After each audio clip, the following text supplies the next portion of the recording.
It was now a matter of survival. Like, we need to get out of here. So I thought, what else can I do? I need to call an emergency service.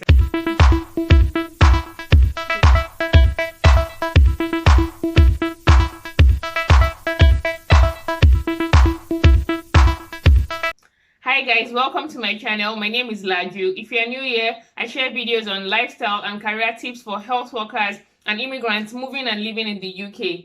If you're a returning subscriber, thank you so much for sticking with me on this YouTube journey. Today I'll be sharing with you guys my experience with emergency services in the UK. Now, if you've been watching my videos, you would have seen me mention how we had to call an ambulance sometime in the past.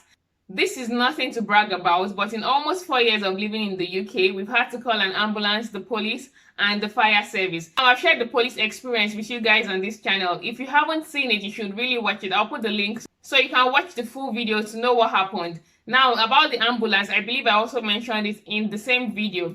Now, the one I haven't told you guys about is the fire incident. Now, this happened just a few months ago. And as I said, it's nothing to brag about. It was pretty scary. But I got to realize that not all emergency services in the UK are free. So before I continue this story, if you haven't subscribed, just take a few seconds to click the subscribe button and like this video, then we can continue. So to the full story, why did I call 999 this time around? Now, as many of you are aware, we've been on this lockdown back and forth in the UK for a while now. There was a lockdown some months ago, there's a lockdown now. So one of these particular lockdown moments, I think it was about 2 months ago, thereabout, I was at home with my toddler. It was just another typical lockdown day, you know, tired, no motivation. I had things to do. And my toddler was just being a toddler. So I had some emails to send. I had some deadlines to meet. And I was trying to do everything in the morning and just, you know, then settle down for her. But she wasn't having any of it. She just wanted her mommy. I can't even remember what she wanted. But she just went on crying on. And it was getting tiring. So I thought to myself, I don't have strength to start yelling. I don't have energy for that today. So I just needed some time alone. So I excused myself. I went upstairs into the bathroom and I locked the door. Now, as I was going upstairs, I could hear her following me. So I knew she would come into the bathroom and then it would continue. And that was why I locked the door. I should mention, we never lock the door in my house, except from the main doors, the entrance and exit doors. But every other door in my house is always open. Like, we actually do not have locks in the rooms, except for that bathroom, the master bathroom. That's the only bathroom that has a lock. So my toddler came running upstairs, "Mommy!" And she was screaming and eating and banging the door. And I was like, oh no, this is never going to end. And I was trying to calm her down and said, you know what, Mommy's coming out in a bit, just hold on. But she wasn't having any of it. She kept on banging the door, eating it very hard. And also I thought, okay, I can't cope with this. I can't do what I have to do like this. So I said, okay, calm down, stop crying. Mommy is going to open the door now. Are you going to stop crying? She said, yes. So I tried to open the lock, to turn the lock. Behold, the lock broke. It didn't particularly break, but it was a lock that had this female and male part and it became detached. Now, immediately I noticed what had happened. I had the male part with me. Now, this sounds funny, but if you get what I mean, I had the male part with me and I realized the female part was still inside. So I tried to put it back in, but unfortunately, it only fell out of the lock part. And my toddler was, you know, just being a toddler. She didn't understand what was going on and everything. And immediately this happened, I panicked. I was like, oh my God, I am stranded in the bathroom with no window. My toddler is alone in the house, you know. What am I going to do? So the first thing I did was to call my husband. I started calling him, you know, calling, but he wasn't picking his phone. And on that particular day, it was on a long day call. It was like 9 to 9 p.m. So I knew he wasn't going to come home until almost 10 p.m. Now, this was barely 10 a.m. in the morning that this drama had happened. So I was really, you know, worried.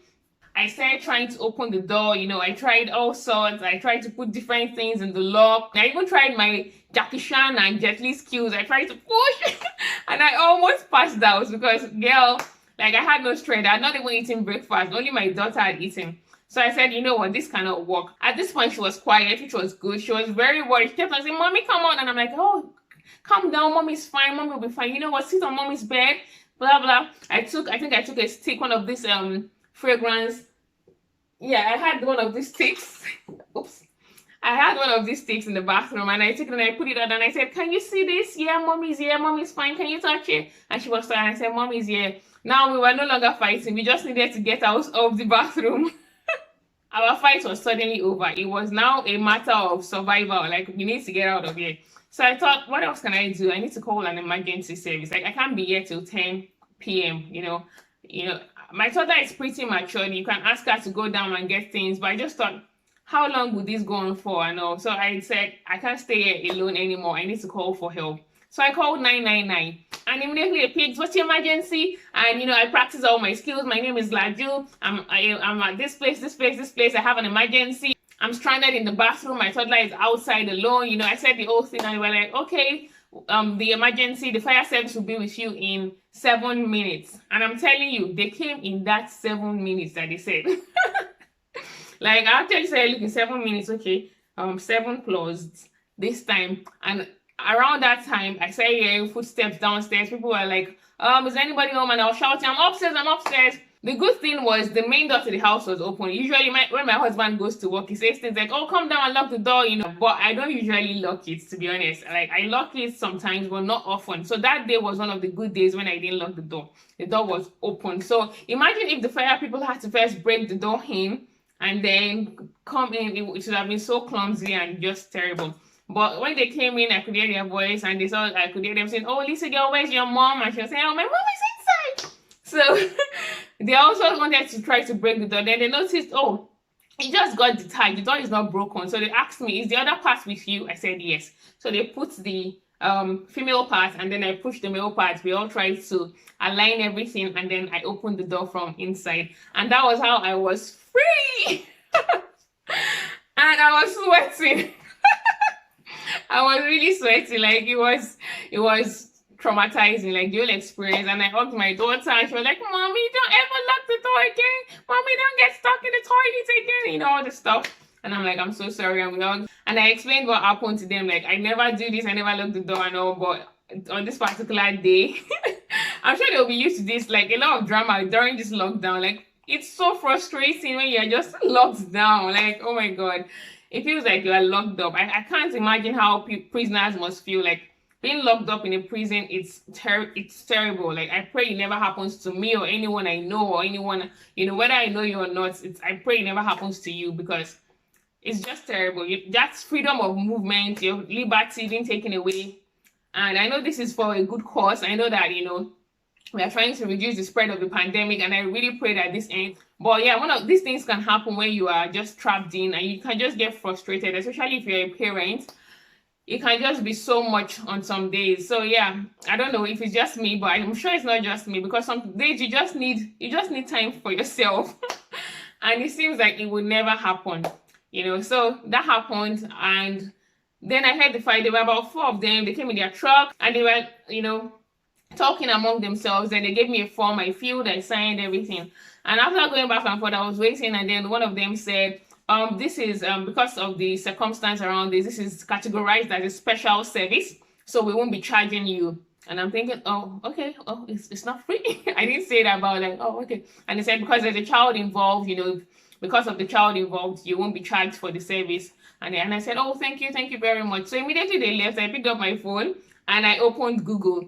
And I realized that non-emergency services, like being locked in your toilet or being locked in your house, you have to pay. If your cat is stuck on a tree, those simple things that you just think, oh, the fire service can help me with it. They now charge, as of 2012, the fire service came out and said they were getting a lot of calls and they couldn't cope and all that. They were not being funded for, those simple things. So if you call them, you should be ready to pay, except it is really an emergency, or there's a special category like my case. So my case was a special category because my toddler was involved, and they can't leave a child, all by herself in the house when her mom is stuck in the bathroom. So my case was categorized as special, and thankfully I wasn't charged, because when I saw the fee, over £400, just like that, for what?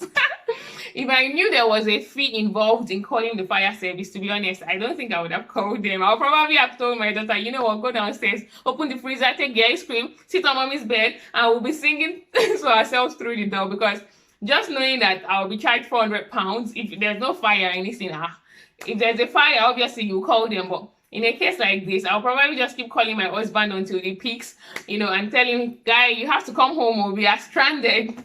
But yeah, that's it basically. So now you know, before you call the fire service or the 999, consider it. Is this really an emergency? Can I survive it? If you can't, please call them. But if you can, or well, obviously if you have the money and you're not like me, you can call them. Call them every time. Say they will come. Just be ready to give them £400 every day. But if you don't have that spare cash to throw around, and you think you can manage yourself, then you don't really need to call fire service. So yeah, that's it for today, guys. I hope you enjoyed today's video. Thank you so much for watching. This is from me to you. Please don't forget to like my video and subscribe to my channel. Bye.